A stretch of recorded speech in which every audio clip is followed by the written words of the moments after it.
Time लगेगा, मगर हम आपको पकड़ेंगे, एक एक करके पकड़ेंगे। मेरी बात याद रखना, हर ऑफिसर को और इलेक्शन कमिश्नर को ये बात अच्छी तरह समझ लेनी चाहिए। यहाँ पे एक लोकसभा चोरी की गई है, ये एक क्रिमिनल एक्ट है, कर्नाटक की जनता के खिलाफ एक क्रिमिनल एक्ट है। कर्नाटका की सरकार को इस क्राइम का इन्वेस्टिगेशन करना चाहिए और एक्शन लिया जाना चाहिए।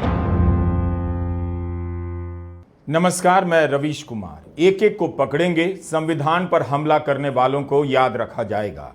राहुल गांधी बेंगलुरु के उस फ्रीडम पार्क में सभा कर रहे थे जिससे कुछ ही दूरी पर है कर्नाटका के चुनाव अधिकारी का मुख्यालय। आज 8 अगस्त है, भारत छोड़ो आंदोलन के आह्वान का महान दिन। 7 अगस्त को दिल्ली में प्रेस कॉन्फ्रेंस करने के बाद 8 अगस्त को राहुल गांधी बेंगलुरु के फ्रीडम पार्क में वोट अधिकार रैली करते हैं। लोकसभा चुनाव के ठीक 1 साल बाद नेता प्रतिपक्ष प्रधानमंत्री नरेंद्र मोदी की जीत पर सवाल उठा रहे हैं और उनकी जीत पर चोरी का इल्जाम लगा रहे हैं। दुनिया में वोटर का नाम लिस्ट से गायब करने और वोट चोरी से सरकार बनाने के हजारों उदाहरण आपको मिल जाएंगे, लेकिन कहीं भी हमारी स्मृति में इस तरह से देखने को नहीं मिला कि नेता प्रतिपक्ष चुनाव के 1 साल बाद 6 महीने की जांच के बाद इतनी तैयारी से प्रेस कॉन्फ्रेंस कर रहे हों और अपनी बात रख रहे हों। इसी तैयारी का आत्मविश्वास फ्रीडम पार्क में राहुल गांधी के भाषण में झलका। राहुल ने कहा कि चुनाव आयोग पिछले 10 साल की सारी इलेक्ट्रॉनिक लिस्ट उन्हें सौंप दे, वे साबित कर देंगे कि नरेंद्र मोदी चोरी से प्रधानमंत्री बने हैं। अगर नहीं तो जिस तरह से एक विधानसभा सीट का विश्लेषण किया गया है, वे 10 से 20 सीटों का भी कर सकते हैं। कोई नेता खुद को इस हद तक दांव पर नहीं लगाएगा। कायदे से प्रधानमंत्री नरेंद्र मोदी को ही चुनाव आयोग से मांग करनी चाहिए कि आयोग राहुल गांधी को सभी डेटा सौंप दे और बीजेपी को भी देश के सामने दूध का दूध और वाटर का वाटर हो जाना चाहिए। फ्रीडम पार्क से गरजते हुए राहुल गांधी ने कहा कि वोट चोरी बड़ा अपराध है और इसके अपराधियों को हर हाल में पकड़ा जाएगा। बीजेपी ने चुनाव आयोग से मिलकर कर्नाटका में लोकसभा के चुनाव के समय चोरी की है। मुझसे इलेक्शन कमीशन एफिडेविट मांगता है, मुझसे कहता है कि मुझे ओथ लेना है। मैंने पार्लियामेंट के सामने, पार्लियामेंट के अंदर ओथ लिया है, इस संविधान के सामने ओथ लिया है, इस पर हाथ डाल के वोट लिया है, इस पे हाथ डालकर ओथ लिया है। कर्नाटका के चुनाव अधिकारी ने राहुल गांधी से कहा है शपथ पत्र दीजिए। राहुल गांधी ने अपना जवाब दे दिया है। उनकी बातों का यही मतलब है शपथ पत्र नहीं देंगे। राहुल गांधी को जेल में डालकर केस में फंसाकर रोकना मुश्किल लगता जा रहा है। वे बहुत आगे निकल चुके हैं। वोट चोरी का आरोप राहुल गांधी का नहीं होना चाहिए। किसी भी नेता को, किसी भी नागरिक को यही करना चाहिए। अगर वोट की चोरी होने लग गई, वोटर लिस्ट को लेकर भरोसा हिल गया, फिर इस देश में कम से कम वह लोकतंत्र तो नहीं बचेगा जिसके लिए इस देश के लोगों ने 150 साल तक लड़ाइयां लड़ी और कुर्बानियां दी हैं। याद रखिए, नरेंद्र मोदी 25 सीट की मार्जिन से प्रधानमंत्री हैं। एक सीट हमने दिखा दी कि चोरी हुई है। 25 सीट वो 35,000 या कम वोटों से जीते हैं। अगर हमें इलेक्ट्रॉनिक डेटा मिल जाए, हम साबित कर देंगे कि हिंदुस्तान का प्रधानमंत्री चोरी करके प्रधानमंत्री बना है। पूरे देश को यह सवाल पूछना चाहिए कि इलेक्शन कमीशन इलेक्ट्रॉनिक डेटा और वीडियोग्राफी क्यों नहीं दे रहा है। मैं लीडर ऑफ ऑपोजिशन हूं, मगर मैं अकेला नहीं बोल रहा हूं। हिंदुस्तान की सारी राजनीतिक ऑपोजिशन की पार्टियां यह सवाल पूछ रही हैं। भारत के इतिहास का यह बेचैन करने वाला क्षण भी है और उम्मीदें पैदा करने वाला भी। क्या वोटों की चोरी से लोकतंत्र खत्म कर दिया गया है? क्या राहुल गांधी को बोलने से रोक दिया जाएगा? उन पर कानूनी मुकदमे ठोक दिए जाएंगे और सवालों को इसलिए किनारे कर दिया जाएगा कि उन्होंने शपथ पत्र देने से इनकार कर दिया। नेता प्रतिपक्ष बिहार में भी वोट अधिकार को लेकर पदयात्रा करेंगे, ऐसी खबरें आ रही हैं। अगर चुनाव आयोग ने इलेक्ट्रॉनिक वोटर लिस्ट दे दी होती तो महादेवपुरा की सच्चाई निकालने में 6 महीने नहीं लगते। वोटर लिस्ट को लेकर विपक्ष के लगाए गए तमाम आरोपों पर चुनाव आयोग की सक्रियता सबने देखी है। विपक्ष के तमाम दल चुनाव आयोग के जवाब से संतुष्ट नहीं दिखे।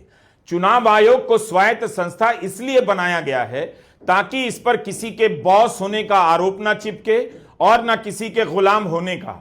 लेकिन राहुल गांधी की प्रेस कॉन्फ्रेंस के बाद चुनाव आयोग का रवैया बॉस वाला लग रहा है, जैसे हम बॉस हैं, हम पर सवाल कैसे उठ सकता है, हम गलत नहीं हो सकते, अगर हमारी गलती बतानी है तो शपथ पत्र पर लिखकर देना होगा, नहीं तो नौकरी जाएगी। आयोग का यह रवैया ठीक नहीं। सबसे महत्वपूर्ण बात यह है कि इलेक्शन कमीशन डिजिटल डेटा नहीं देता है, फिजिकल डेटा देता है। मतलब लाखों कागज में वोटर लिस्ट दे देगा, मगर डिजिटल वोटर लिस्ट किसी को कभी नहीं देता। क्यों नहीं देता? कारण क्या है? कारण है कि अगर डिजिटल डेटा मिल जाए तो इलेक्शन कमीशन की सच्चाई पूरे देश को पता लग जाए। हमने टीम को बताया, मैंडेट दी कि आप जाके चेक कीजिए, आप 5-7 सीटों पे पता लगाइए कि चीटिंग हुई, और अगर हुई तो कैसे हुई। टीम ने हमें एक दिन बताया कि 5-7 सीटों पे यह काम किया ही नहीं जा सकता। क्यों?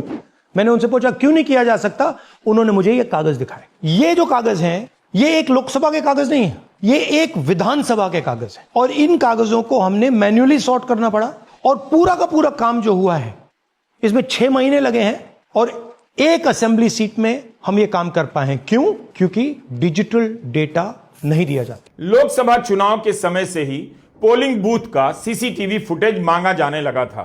तत्कालीन मुख्य चुनाव आयुक्त राजीव कुमार ने कहा, भारत में 10.5 लाख से अधिक पोलिंग बूथ हैं, इनके वीडियो को डाउनलोड कर अध्ययन करने में 3600 साल लग जाएंगे। यह आंकड़ा उनके पास कहां से आया? इस देश में सॉफ्टवेयर और हार्डवेयर के करोड़ों इंजीनियर हैं।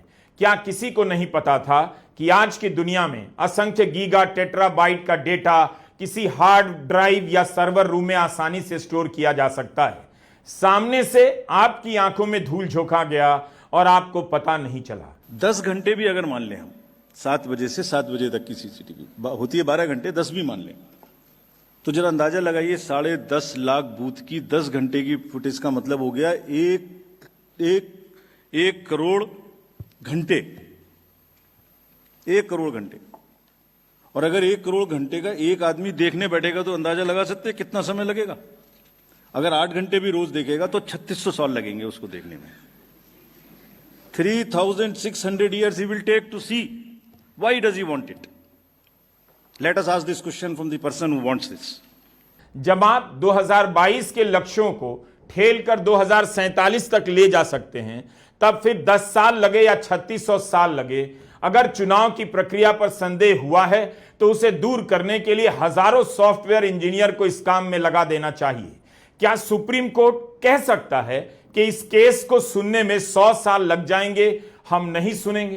क्या एनआईए किसी आतंकी हमले की जांच यह कहकर बंद कर सकती है कि 18 साल लग जाएंगे या 20 साल लग जाएंगे, हम जांच नहीं करेंगे? राहुल गांधी ने वोटों की चोरी का इस्तेमाल किया है, लेकिन जिस तरह से उन्होंने सारी बातें रखी हैं, उसे देखकर यही समझ बनती है कि भारत के लोकतंत्र पर आतंकी हमला किया जा रहा है।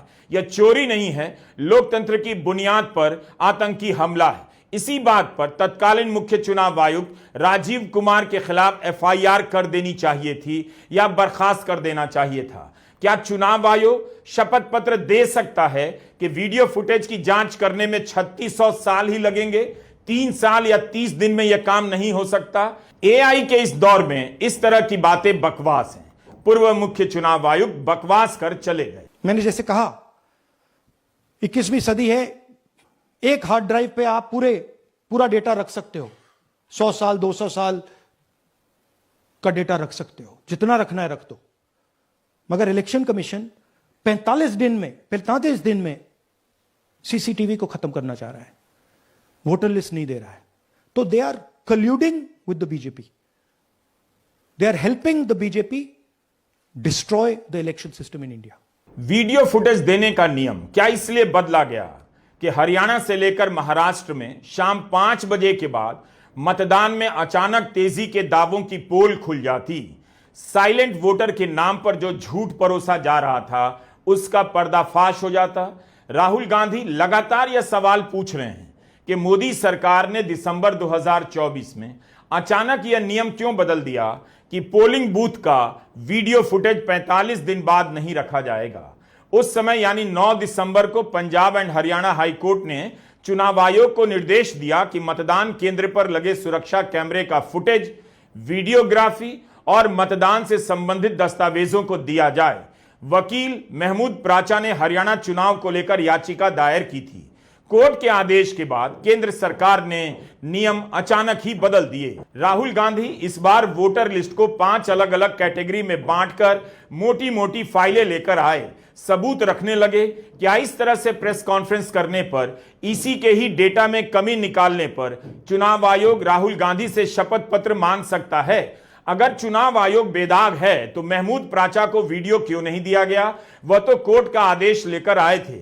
1961 का कंडक्ट ऑफ इलेक्शन रूल है। इसके एक प्रावधान के अनुसार चुनाव से संबंधित सारे कागजात पब्लिक की जांच के लिए उपलब्ध किए जा सकते थे, लेकिन नियम बदल गया और सारे कागजात की जगह यह जोड़ दिया गया, इस नियम में जिन दस्तावेजों का उल्लेख है पब्लिक उन्हीं की मांग कर सकती है। यह क्यों किया गया? इसलिए किया गया ताकि विपक्ष कभी उस सच्चाई तक पहुंच ही ना पाए जहां से बीजेपी की जीत के लिए रास्ते बनाए जा रहे थे। नहीं तो आप ही बताइए, इसका दूसरा और क्या कारण हो सकता है? यह जो कागजों का बंडल आप देख रहे हैं सिर्फ एक विधानसभा का है, महादेवपुरा का। इसकी ऊंचाई 7 फीट बताई जा रही है, लेकिन ध्यान से देखिए 3-3 ढेरियां हैं। इन तीनों की ऊंचाई जोड़ देंगे तो 19 से 20 फीट तक हो सकती है।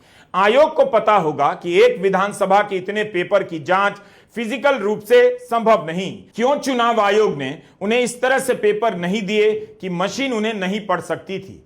क्या ऐसा करने से चुनाव आयोग की साख बेहतर हो जाती है या संदेह और गहरा हो जाता है? क्या इसलिए आप सारे देश के वोटर लिस्ट का इलेक्ट्रॉनिक डेटा नहीं दे रहे हैं ताकि वाकई कांग्रेस को पता करने में 3600 साल लग जाएं? चुनाव आयोग बताए कि उसके पूर्व मुख्य चुनाव आयुक्त की बातों से अब सहमत है या नहीं, या ये बेमतलब की बातें उस समय कर रहे थे। पिलर है। Number 1, disclosure, disclosure, disclosure. Anything we do in the commission and anything our district magistrate down the line in the election process do is based on 2 pillars: disclosure, disclosure, disclose everything to the public, to the voter. Voter have right to know everything what we are doing, how we are doing, and therefore we end all our press conference, all our visits with the press conference so that you can ask those questions, even including questions like credibility of the commission. Very openly you can ask. वही तो हम पूछ रहे हैं, credibility of आयोग के बारे में, कि इसी आयोग के पूर्व मुख्य चुनाव आयुक्त की इन बातों की अब क्या साख बची है? कितना खोखला लग रहा है सारा का सारा वाक्य, और उनकी यह तुकबंदी 3rd क्लास लग रही है। राजीव कुमार के कार्यकाल में ही लोकसभा के चुनाव हुए, कर्नाटका, हरियाणा, महाराष्ट्र के चुनाव हुए, तो अब इनकी क्या जवाबदेही बनती है? क्या इसलिए मौजूदा मुख्य चुनाव आयुक्त ज्ञानेश कुमार भी प्रेस कॉन्फ्रेंस से बच रहे हैं ताकि सवालों के बीच से ऐसे बयान हमेशा के लिए रिकॉर्ड पर ना आ जाएं और शपथ पत्र मांगने के नाम पर तमाम आरोपों से बच जाएं कि हम क्या करें, राहुल गांधी ने शपथ पत्र दिया नहीं तो हमने जांच नहीं की? यह चुनाव आयोग है या डाक आयोग है? इतना बड़ा फ्रॉड है, इसमें कुछ लोग शामिल हैं। नेचुरली वही लोग शामिल होंगे जिस पार्टी के पक्ष में ये हो रहा है, वही लोग शामिल होंगे ना।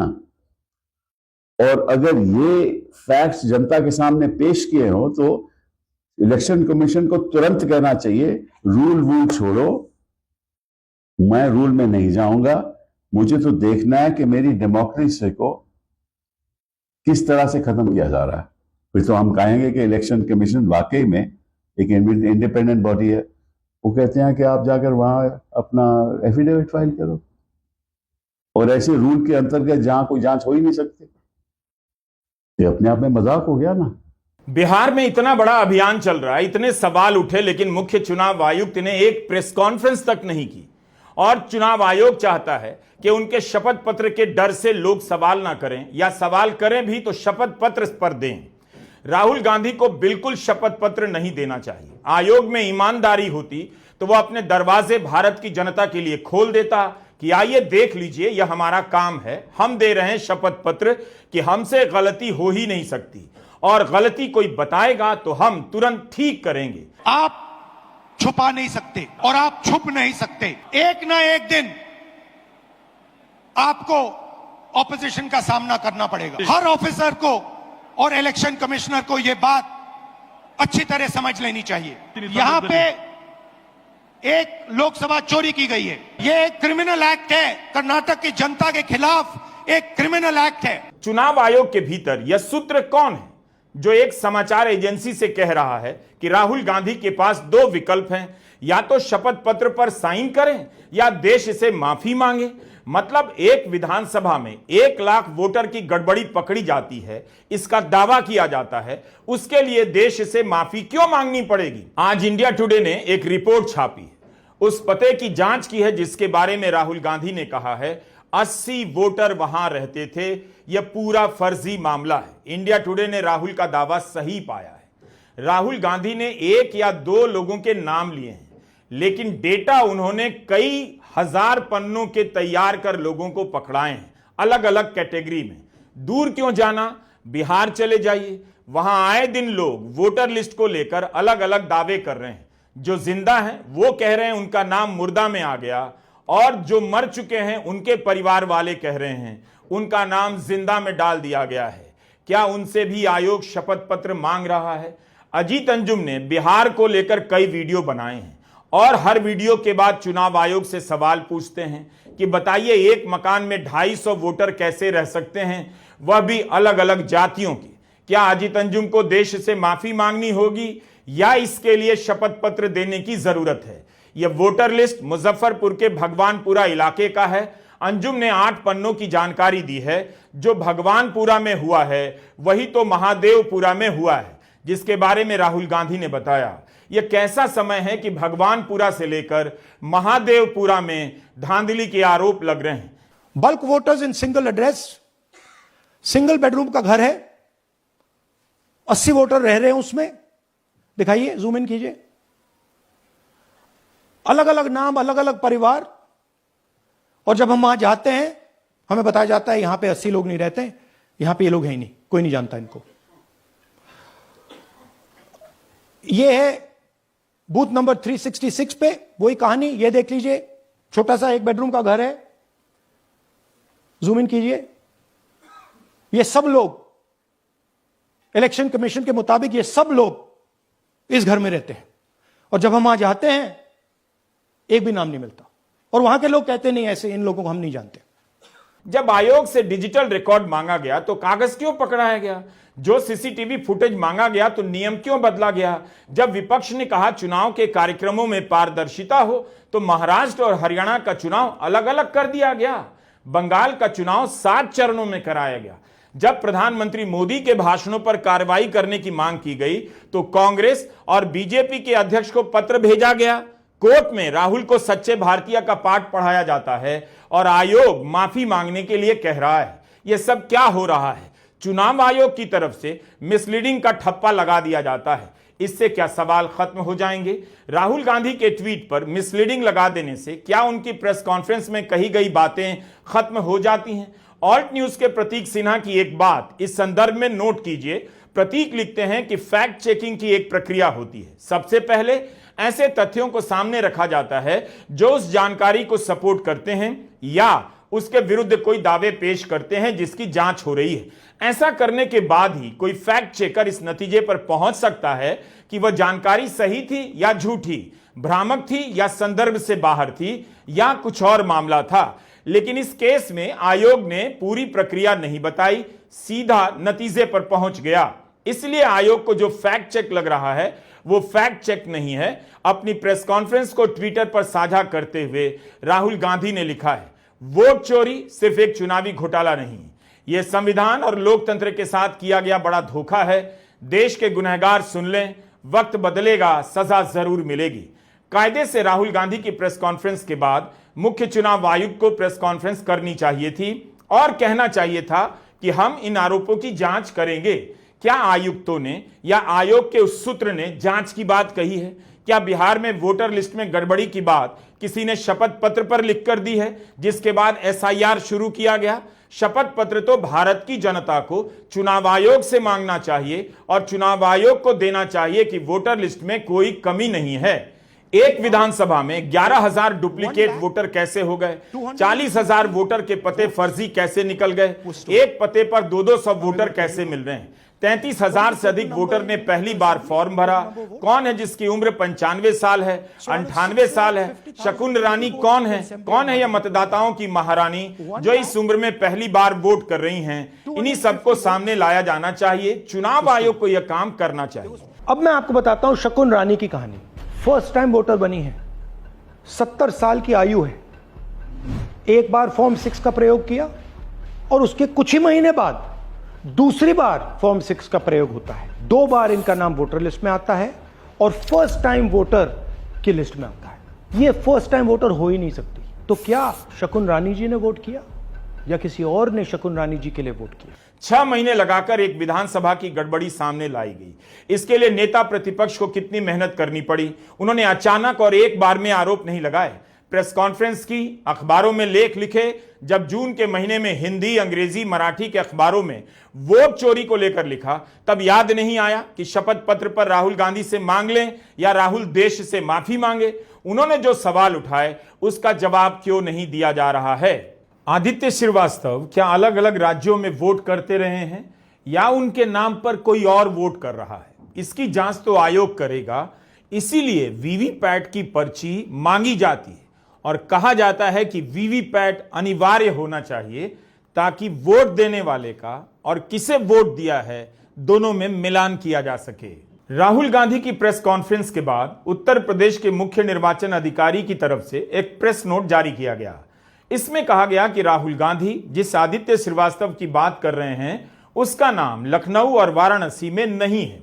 उनके इस दावे को काउंटर करते हुए फैक्ट चेकर मोहम्मद जुबैर ने आदित्य के एपिक नंबर से सर्च किया और बता दिया कि इस वोटर आईडी कार्ड का व्यक्ति मुंबई के जोगेश्वरीपुर का वोटर है, कर्नाटका के महादेवपुरा के 2 अलग अलग बूथों में वोटर है और लखनऊ में भी है। मोहम्मद जुबैर के साथ कई लोगों ने इंटरनेट पर आदित्य श्रीवास्तव, गुरकीरत सिंह और विशाल सिंह की जानकारी निकालकर साझा करना शुरू किया। आयोग की वेबसाइट पर इन चारों से जुड़े जो आंकड़े दर्ज हैं वे राहुल गांधी के दावों से मेल खाते हैं। 2018 के अंदर मध्य प्रदेश में विधानसभा के चुनाव थे।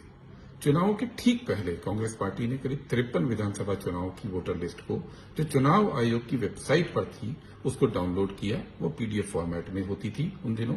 उसको डेटाबेस में कन्वर्ट किया और अपना विश्लेषण किया। हमने ये पाया कि इन 53 सीटों पे करीब 17 लाख जो वोटर है वो या तो फर्जी है या फिर वो डाउटफुल था। ये रिपोर्ट चुनाव आयोग को सौंपी गई। चुनाव आयोग ने उसको खारिज कर दिया और कहा यह संभव नहीं है। लेकिन इसके बाद चुनाव आयोग ने खुद सर्वे किया और करीब 27 लाख वोटर उन्होंने कहा कि उन्होंने इस कैटेगरी में डिलीट किए हैं। लेकिन एक बड़ा महत्वपूर्ण फैसला इसके बाद चुनाव आयोग ने ले लिया।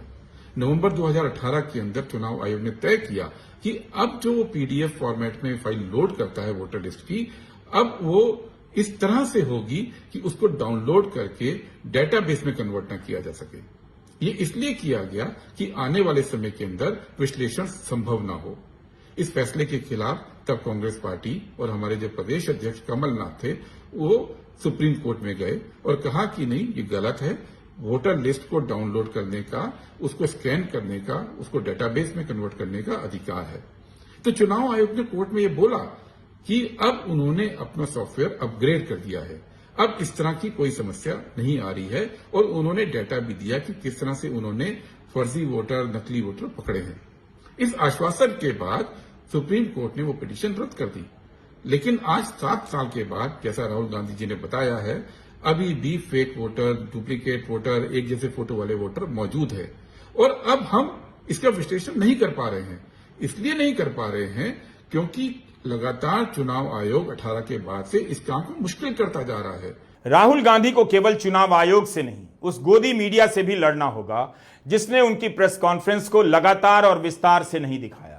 उन अखबारों से भी लड़ना होगा जिसके पहले पन्ने पर उनकी खबर नहीं छपी, जबकि 7 अगस्त के दिन इससे बड़ी घटना देश में नहीं हुई।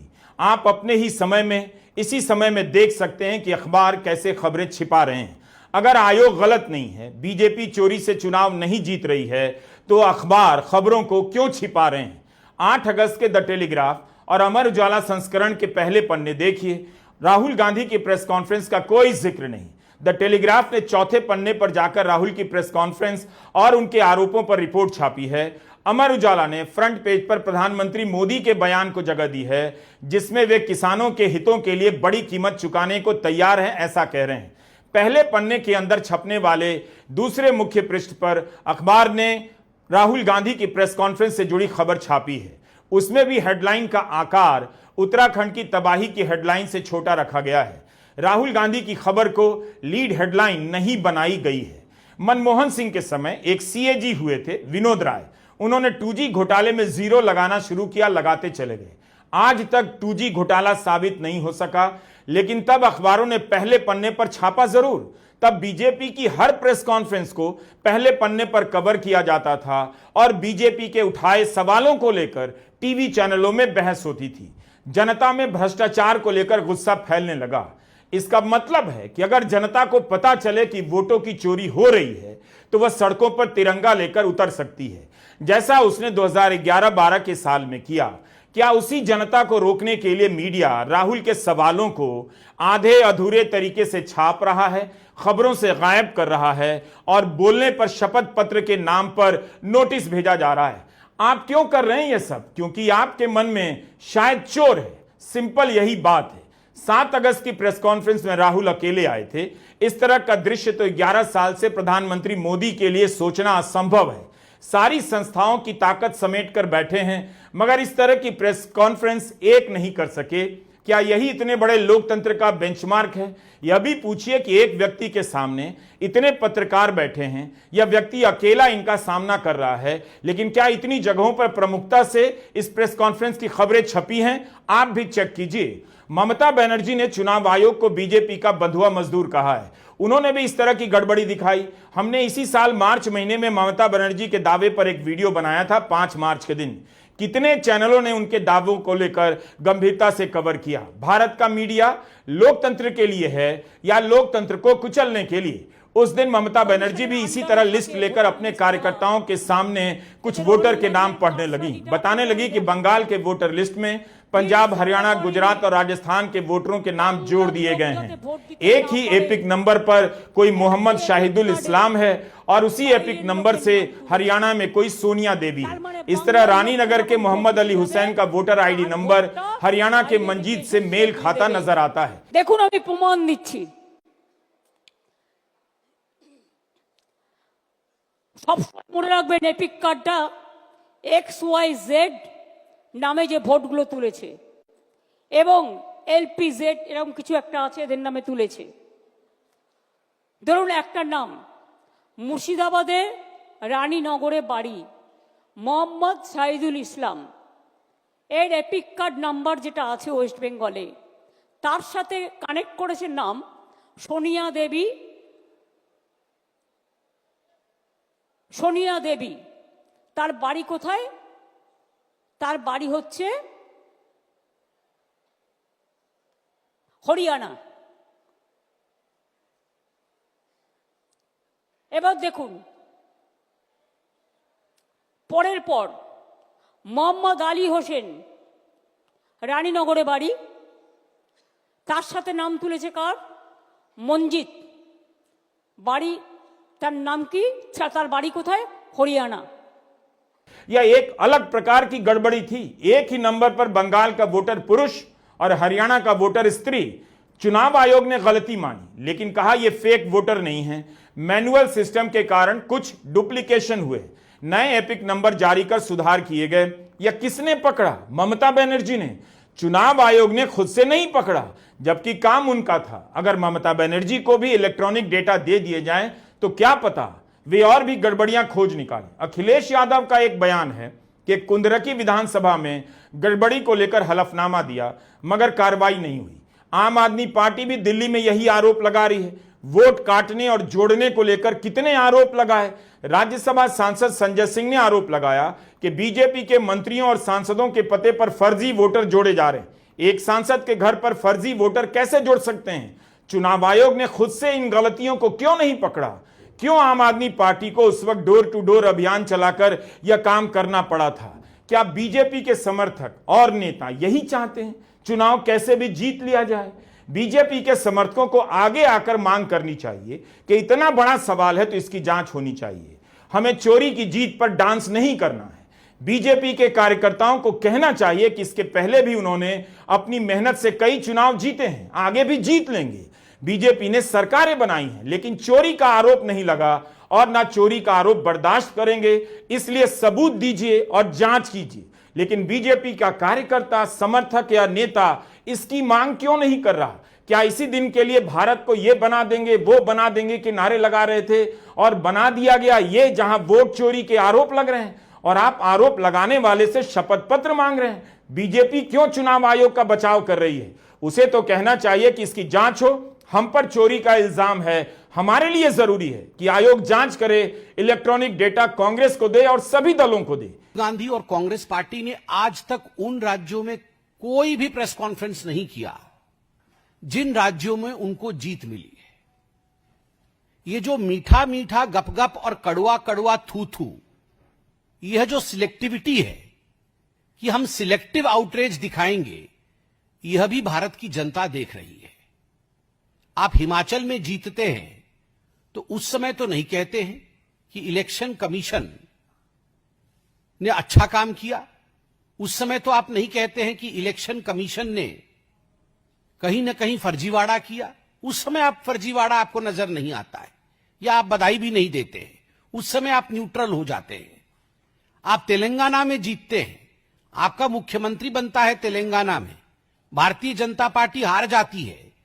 उस समय का कोई भी प्रेस कॉन्फ्रेंस आप दिखा दीजिए कि राहुल गांधी ने कहा हो कि तेलंगाना में इलेक्शन कमीशन ने फर्जीवाड़ा किया है। उस समय किसी के ऊपर कोई प्रश्नवाचक चिन्ह नहीं उठाते हैं। जब आपको 99 सीट मिलती है लोकसभा के चुनाव में, तो आप पूरे देश में सेलिब्रेट करते हैं और कहते हैं देखो हमारी जीत हो गई। कैसे?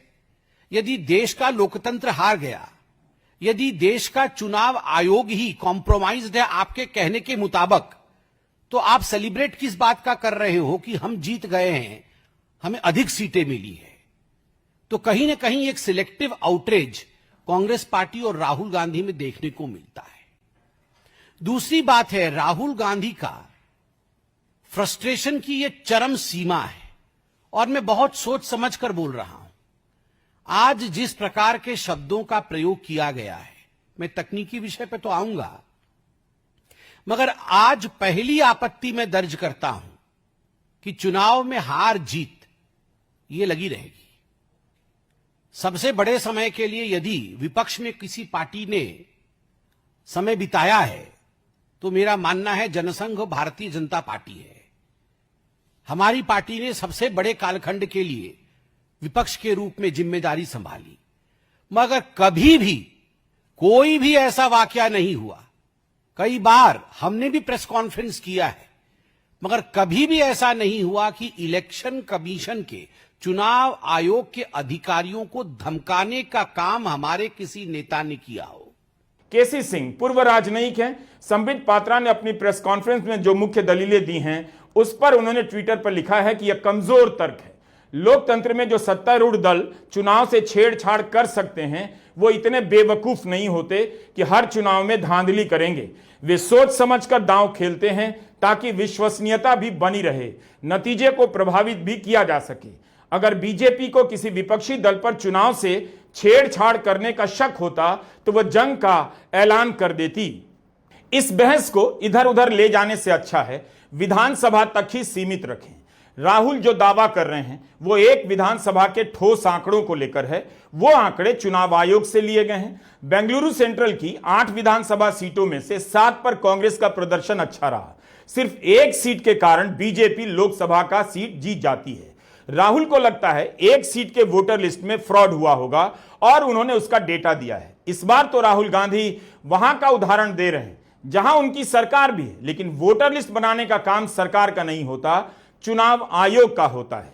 इलेक्शन कमीशन खुलकर बिना डरे बीजेपी के साथ मिलकर चोरी कर रहा है और ये जो एसआईआर है इसका लक्ष्य गरीबों का जो हक है, उनका वोट जो है उनसे चोरी करने का है। मैं आपको एक और बात बताना चाहता हूं। इस पूरी इन्वेस्टिगेशन में हमने वोटर एडिशन को देखा है, मगर जितना एडिशन होता है शायद उससे ज्यादा डिलीशन होता है, सबट्रैक्शन होता है। तो ये सिर्फ एक मेन तरीका हमने पकड़ा है, दूसरे तरीके पे हमने इन्वेस्टिगेशन की ही नहीं अभी। मैं इलेक्शन कमीशन और इलेक्शन के ऑफिसर्स को साफ कह रहा हूं, आप जो कर रहे हो गलत कर रहे हो, ये ट्रीजन है, देश के खिलाफ है। ये मत भूलिए, टाइम आएगा हम आपको पकड़ेंगे, बचने वाले नहीं हो। बिहार में वोटर लिस्ट का मामला आपकी आंखों के सामने है। लिस्ट किस तरह से जल्दी जल्दी में बनाई जा रही है आपने देखा। हालांकि मीडिया वहां से भी ठीक से रिपोर्टिंग नहीं कर रहा। एक तर्क यह भी दिया जा रहा है कि राहुल की बात से लगता है एसआईआर जरूरी है। विपक्ष कहता रहा है कि एसआईआर जरूरी है, लेकिन आप 1 महीने में या 3 महीने में नहीं कर सकते। यही बात चंद्रबाबू नायडू ने भी कही है। जिस तरह से बिहार में एसआईआर हो रहा है उस पर सवाल उठ रहे हैं। अगर राहुल गांधी के तर्क से एसआईआर जरूरी है बिहार ही नहीं पूरे देश में, तो राहुल के तर्क के चोरी की बात क्यों नहीं सही है? कोई यह नहीं कह रहा राहुल गांधी ने जिस विधानसभा का अध्ययन पेश किया है वह गलत है, यह कोई नहीं कह रहा। अगर राहुल गांधी एक विधानसभा को लेकर सही हो सकते हैं तो बाकी देश के लिए क्यों नहीं सही हो सकते? और यह कैसे तय होगा? जाहिर है जांच से और इलेक्ट्रॉनिक डेटा हवाले कर देने से। नमस्कार, मैं रवीश कुमार।